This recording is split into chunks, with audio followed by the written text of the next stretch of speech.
অনেকে বলে, আমি যুক্তিতে বিশ্বাস করি, ধর্মে না। সত্যি? তাহলে একটু যুক্তি দিয়ে ভাবি।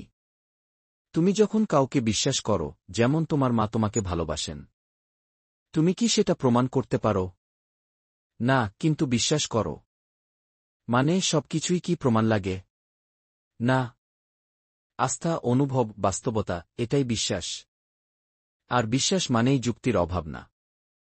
আর ধর্ম ছাড়া তুমি ভালোমন্দ কোথা থেকে জানো? কে ঠিক করবে চুরি খারাপ, হত্যা অন্যায়? শুধু মানুষের মত।